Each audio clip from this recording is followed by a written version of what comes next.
gallons of blood and snot, and that was awesome. With that, I'd like to bring up Director John Gulager. Yes!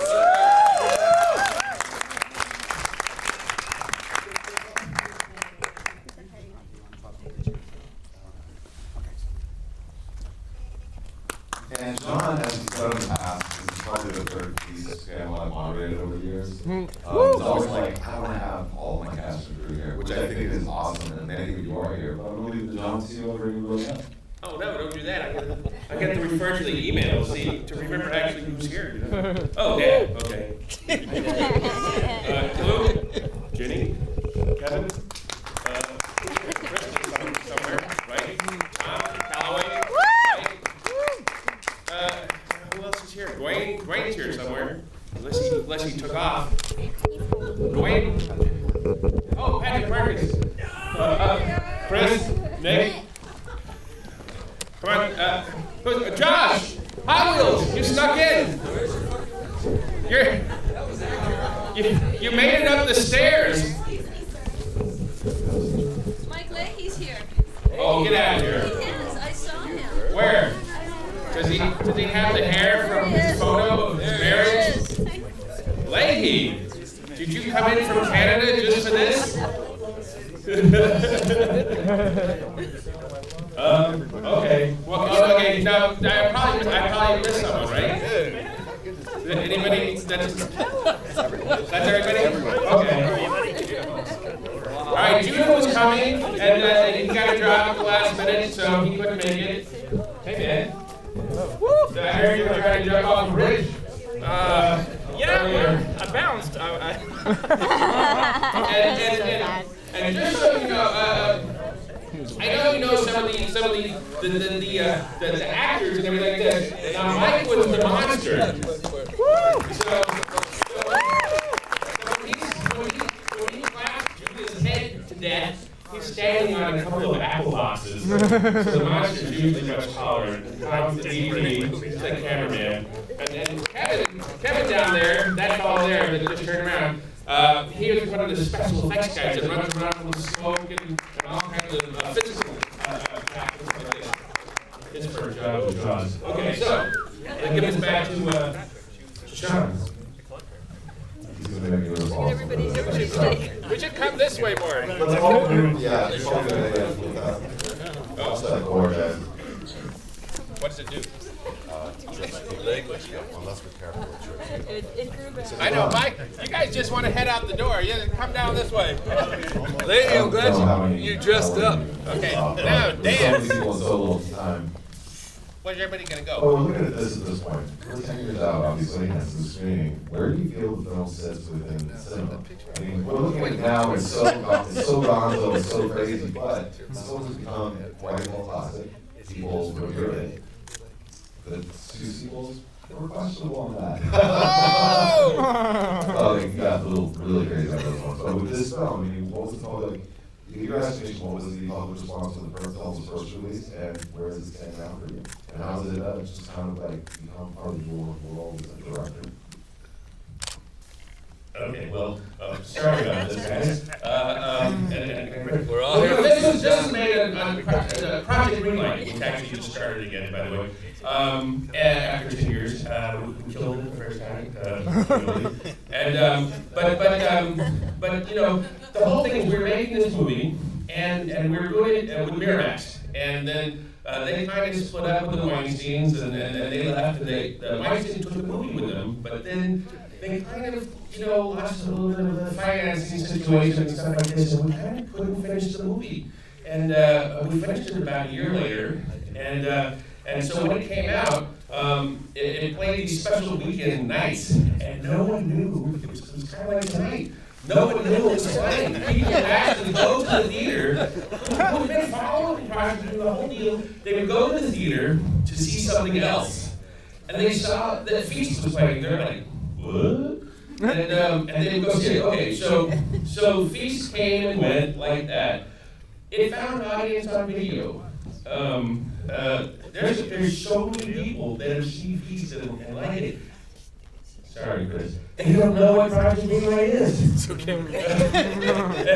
Which is kind of weird because I think for all of us when we were shooting it, being surrounded by 5 cameras all the time was such a big deal. It would make every little thing that we were arguing about really intense because you knew that everybody was going to watch it. You were going to look like either a dumbass or an asshole or something. Or a genius. Or genius, yeah. I got the Jesus edit. I Good rose thing you didn't again. have that mustache is all I'll say. Yeah, mustache is for something else. But I think, I don't know, I couldn't really answer that question. That's what I'm going. We'll just start passing it down here. Oh, yeah. At this point. Monster. You're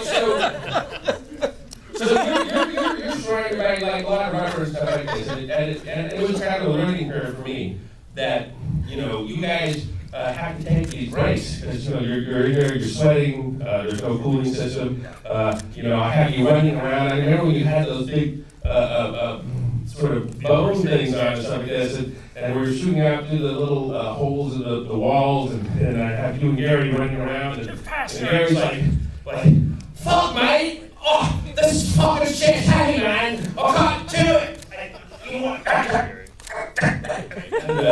And so I had to kind of learn a little bit about that. I wanted you guys to just do somersault all the time. How was that in there? It was definitely very warm. It wasn't so much, we didn't mind doing the somersaults. I think you were probably referring to the sex scene on the car,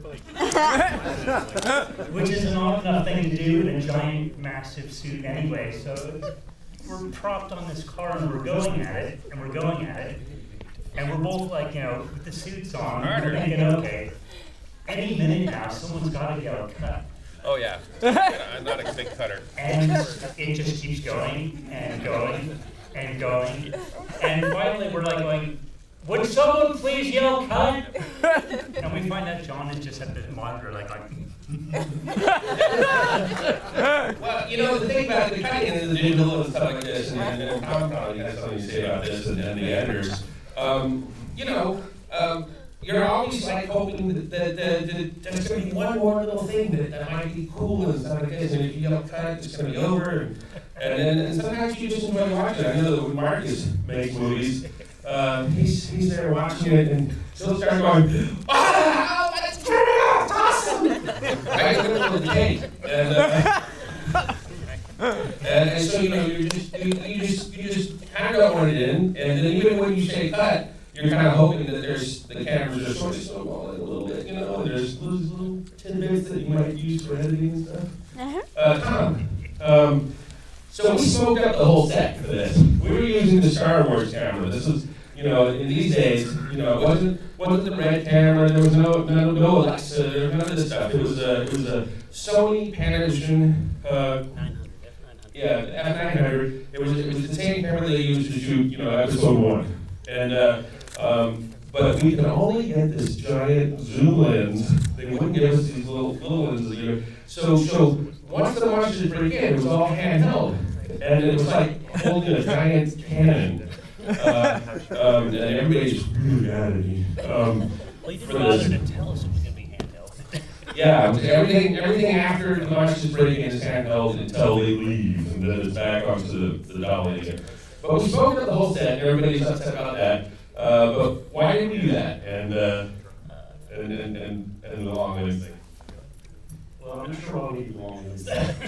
Maybe the managers would give us the bronze. We like to shoot through stuff, though. Yeah, but we did tons of Capture work bottles, and like lots shoot of smoke, capture- which I capture- love the smoke. Yeah. Well, that was to sort of bring the image together. It's like diffusion. A mushiness that at Yeah, that more time of a film the look. digital was too crisp in a way. And it Unfortunately, didn't this show was the depth. this was the DVD wasn't so sharp. Yeah, I know. I knew the DP would be upset about that. But I thought it was great. Oh, this is one of the guys that smoked it up. Hi, just one quick story to give you a point of reference to how we did what we did. Kevin Pike, special effects actor, was hired to come and run the floor for a bunch of craziness, and I was told that I was going to be making a movie. And so you go the first day and then you realize, oh, it's just a TV show. So you go home and you watch season 1, you binge, and then you see season 2, and then There's a big the mean guy. story with the painting and all this kind of stuff. And so you come back and you realize, you're not making a movie, you're actually making a TV show. And it's a reality show. And That's not true. But so here's how we played this. We realized that the reality shows were different scripted and unscripted as they were, and there was some contention that was manufactured, I'm sure. But the point that we used was, we had, like you said, these 5 crews with a little boom and a little light and all that stuff. So what we would do on the effects, because we never had any lights to do things, and so we were behind the walls and we'd make an argument. Hey, boom that up with the, and the camera crew would come over and they put the lights on us and they would take movies of us, and we used their lights to help us make the effects work. That was what we did. Wait, you're just gonna pass it. What are my thoughts? No, I think we should ask questions. You guys came out, you braved the traffic, we did whatever. I apologize for taking over your thing, but does anybody have any questions? Everyone should be speaking, so we'll with that. Anyone? Really? Seriously? Yeah, back there? I thought the physical effects were amazing. I was wondering, out of the whole film, how much CG was involved? Seriously? Very little. Zero. No, not true. No, that's not true, yeah. We cut off someone's head. We couldn't actually do that. So we did a thing called green bagging it. You know, where you put a green bag over the guy's head. It was Eric Dane, and then you can replace that head a little bit easier and stuff like this. Let's see. The very first shot of the movie too. Oh yeah, the creature when it drops. We erased a head on that one. The opening too, where you see the car accident in the Well, distance. that's a huge compliment. Yeah, but I mean, but it's very little. I mean, it really is. It was only supplemental after Thank the movie. you. Yeah. You know? The bat was digital. That was the guy credited at the end, Kevin Capizzi, you know, out of somewhere in Michigan or something like this. He made the bat, which I thought looked awesome. Yeah, the headlights coming in the beginning. Those are and the whole landscape. It was me out there. I took stills, you know, in a 360-degree panorama, and the headlights coming are literally, if you look at it ever, they're just 2 lights because there's no car there. And when the car comes by, then that's Balthazar driving the car, but the bar is not there. So anytime you saw the bar in the desert, that's just made up. It's just a wall. Yeah, it was a green tarp over a trailer, and we took the gas, you know, pumps out and stuff like this. Everything else was on a stage, and when they come out, you know, from the bar, when it's looking at the bar, that's on a stage. And I know that Tom had a lot of trouble getting enough light to look like it was daylight, and then we took a little bit of the wall out into the desert and shot the reverse of them going to the cars, and then put that together. The little piece falling off the wall there at the end. Touch. That was great. That was digital. You know, we had to, because we wanted to make them look like they were turning around and looking at something. But really, other than that, it's pretty much all physical, as Jenny Wade can probably attest. Okay, I believe Jenny said, "Gary, don't get it in my hair," or something like that. Well, when you say that to an effects guy, he just went crazy. And, Wait, Jenny has another story, John. but I was so glad that he did. I hate to tell you, because I love that. Have a story? Yeah. I'd love coming in. I think it was more about please hit anywhere but my eyes. Oh, okay. Because that blood is made out of soap and it really hurts. And sugar burns. And Gary aimed directly for my eyes and I thought it was really funny. He's a mad Englishman. You know when they say mad dog's Englishman, he's actually Mad Dog Annie.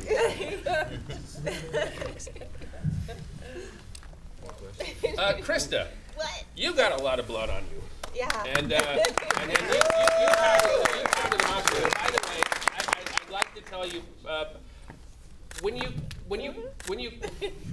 killed the monster, you know, we were shooting there, and I believe you hit the camera a couple times, which is awesome, great.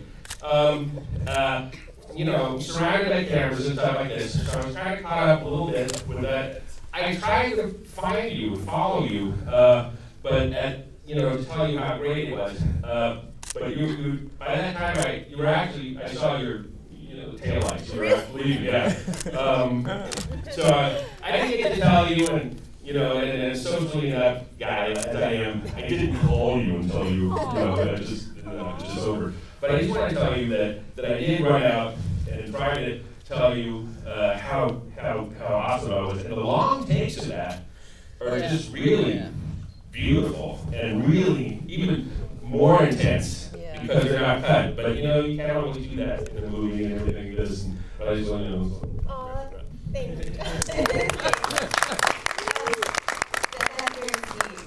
And Jenny, I got Gary back for you during that scene because I killed you, didn't I? Yes. Yes.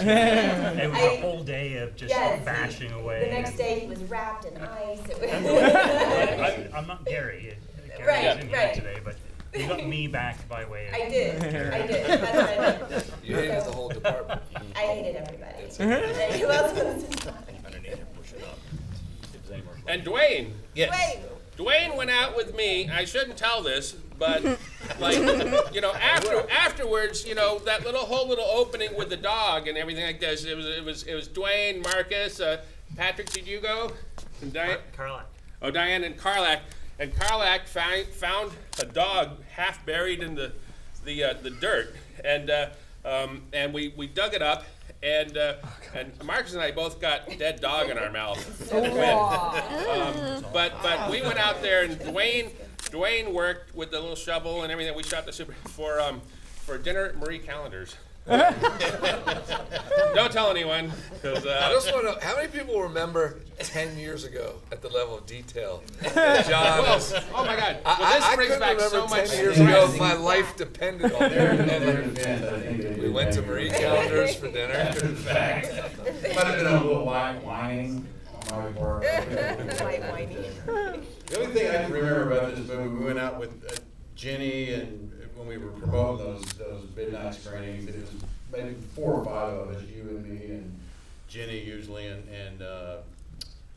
who else? And Diane, yeah, sorry. Oh, yeah. I remember about the 4th time I saw the movie, because we did it like maybe 6, 7 times. I remember like the 4th or 5th time I saw it, I was sitting on a panel, I said, after seeing this movie like 5 times, I realized the boss man is kind of an asshole. That might be a revelation. You read the whole script before you did the part. The first thing I hadn't seen the movie in a really long time myself, and especially on the big screen. I think the last time I saw it like this was at the premiere 10 years ago.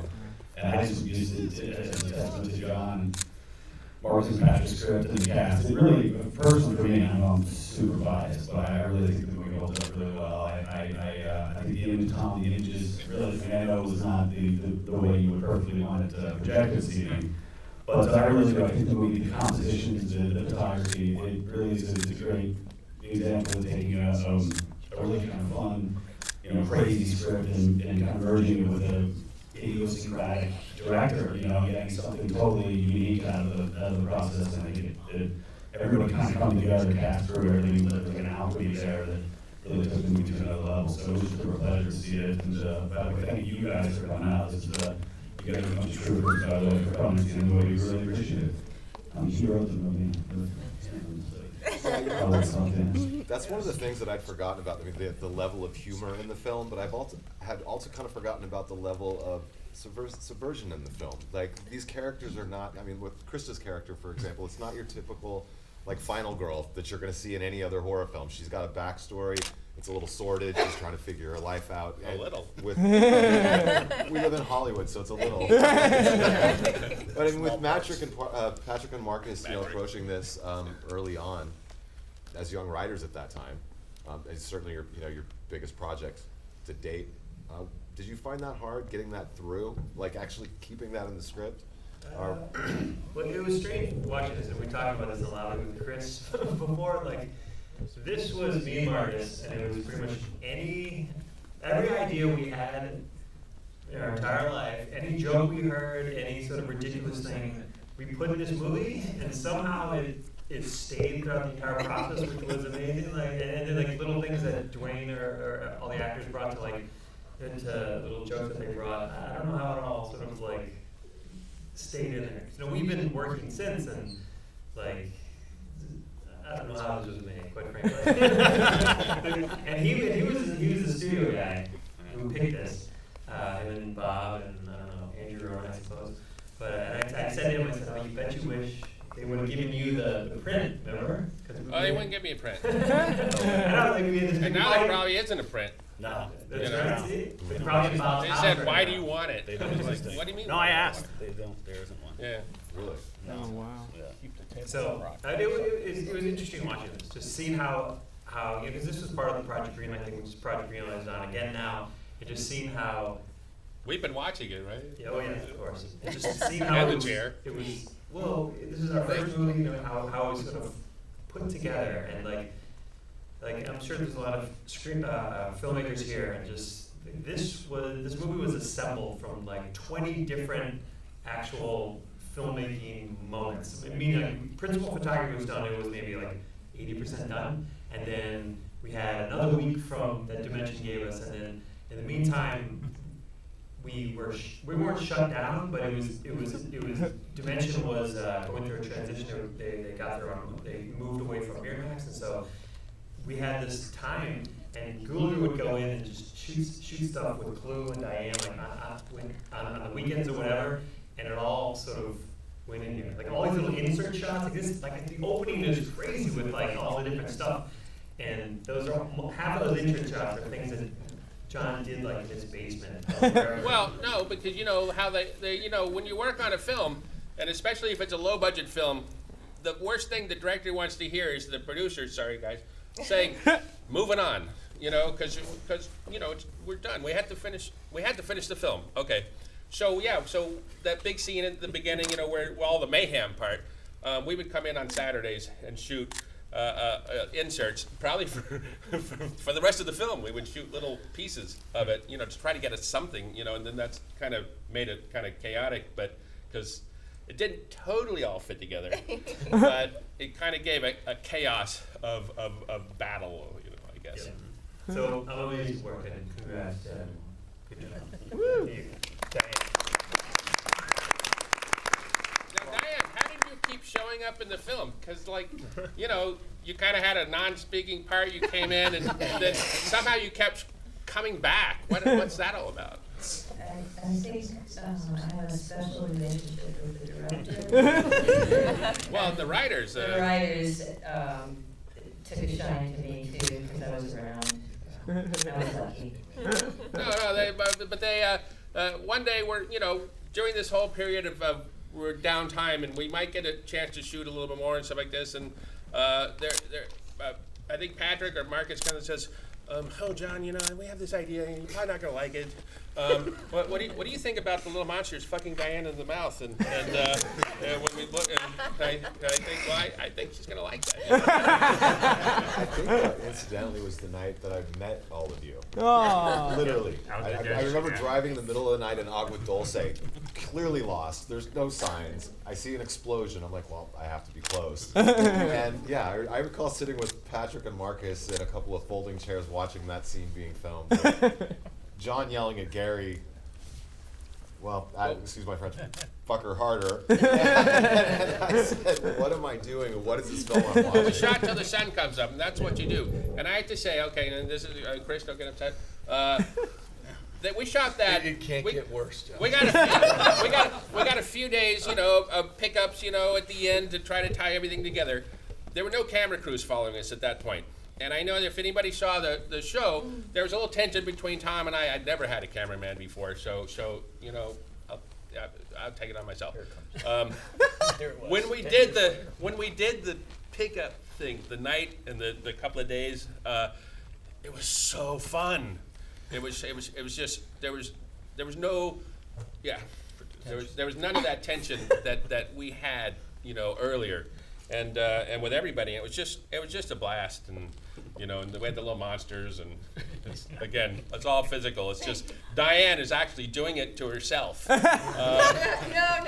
Wasn't it? That was Gary. Oh, okay. I was laughing. I was combination. Yeah, the combination. I remember you doing it at one point, you know, because we were like shooting like this, and there was no way for anyone to be in the shot. You know? So John, I mean, aside from like obviously assembling a family that you still have 10 years, later to a large extent, you are also able on your first feature to actually work with your family, not only with Diane but with Clu as well, who I thought like just lends such an amazing amount of gravitas to the film after so many years in cinema. How was that for you? And Clu, how is it to work with your son? I just want to say it's one of the weirdest questions ever. You back for a wake up, please. The first day of the shoot is about, at my age, all I can recall. I got to the set very, very, very early, as I always do, but especially early on this one because I was such an old fart. And I had stopped acting about a decade before.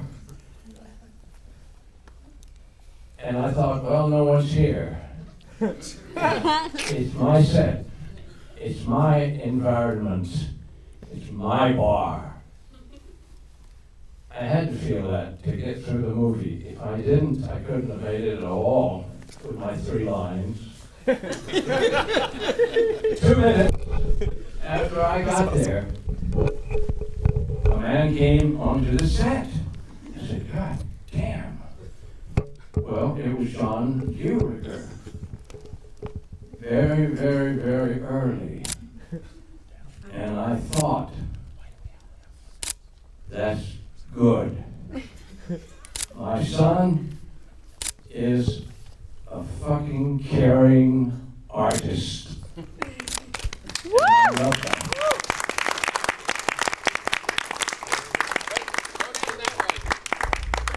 We got to keep going so we can get to Josh. My lady is one of our family's best friends. Or was. And he produced all 3 feasts and was there every minute for John and helped him all the way. When we went to Shreveport, it was a very tough shoot. The first, very tough shoot. Thanks, Lou. I have a quick little story, and it's about Greenlight. Hey, Chris, nice to see you. Krista, I haven't seen you in ever. So I was involved in the Greenlight season with my partner Joel Swasson, who couldn't be here. He's in Vancouver finishing up something. And we had to meet 3 director candidates, and it was before we chose anybody. And the 3 guys came in at different times to kind of just give us a vision. And I think at that point we had picked the script feast. So now these 3 guys had to come in and say, this is what I would do, this is how I would do it. And it was just a small little room, Joel and I, and maybe Chris was there, Nick might have been there. And John comes in, and he sits down, and what I'll do in meetings like that is I'll doodle on a piece of paper and take notes. Like if they said something interesting, I just jot down something they said, or an idea. Maybe I'll use it if they don't get the job, So John comes in, does a little interview, and he gets up to leave. Now, I don't know John at this point. As Clu said, I'm a huge fan of Gulager's now. But back then, I didn't know him. I thought he was really interesting. He was a fascinating guy. And it was before his interview process, which he totally boned. But he stands up, and they're like, oh, thank you very much. And he goes to leave. And he I don't know him. And he looks over and goes, can I have that piece of paper? And I'm like, no, it's my notes from the meeting. I'm not going to give you my piece of paper. And he's like, please, can I have it? And I was like, no, what's wrong with you? Why do you want this? And he says, no one's ever wrote down anything I've said before. So guess what, John? I wished I brought it. I literally found that piece of paper 2 days ago. So I'm going to stick it in the mail. You wrote a new one. Love this project. This was so much fun to make. I'm now watching the current Project Greenlight. I watched 2 minutes of it and I got sick to my stomach. Because I remember it was fun when we did it, but it was like all the same things over and over and over again. But yeah, I love love this movie. Johnny did a great job. You have to pick your battles. That's one thing everybody always Marcus says. Wait, Oh, Marcus. Well, I would say this, that there was one moment in the entirety of the production that stays in my heart, and it was apart from meeting everybody here, it was meeting a family who was built from the DNA of protecting art, and it would protect art through family. And by the end of this film, we were part of that family as well. And John extended his wing, and so did Clu, so did Diane, so did Tom.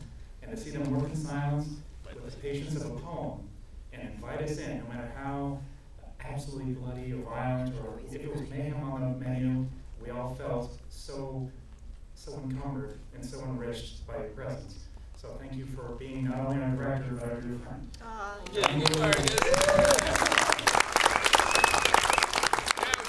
Josh, you were about the last person cast, I believe. Is that right? I'm thinking that, but I may be wrong. But I'm pretty sure. We were looking for Hot Wheels, and I won't say some of the famous people that have come through, but I was like, I like this guy. And so I don't know. How did you and Balthazar get along? I called Balthazar. Balthazar didn't want to go. Oh yeah, I'm sure you said engagement. I'll think about that, buddy. We get along very, very well. We had a brotherly bond. There was something I recall that he came up with, and I don't know that it's in the film. I missed the beginning of it. It was a chaka bra. Do you remember? Yeah, this? yeah. Or he would do something like chaka bra, and I was supposed to go back to chaka bra, and that was to I guess illustrate the extent of our bond as brothers. But no, we got along fine. And I again seeing it, it's was really a thrill, especially up here once again, and I just was very proud to be a part of it. And I'm very grateful to have had the experience to work with all of you, and particularly you, John, as the leader of that ship. Leader, I hardly said anything. I'm so shy. You wouldn't know it totally now. I was so petrified through the whole process. I mean, you could attest to that. My mouth would go dry when I had to go talk with Chris or Leahy. I literally, it's not dry anymore.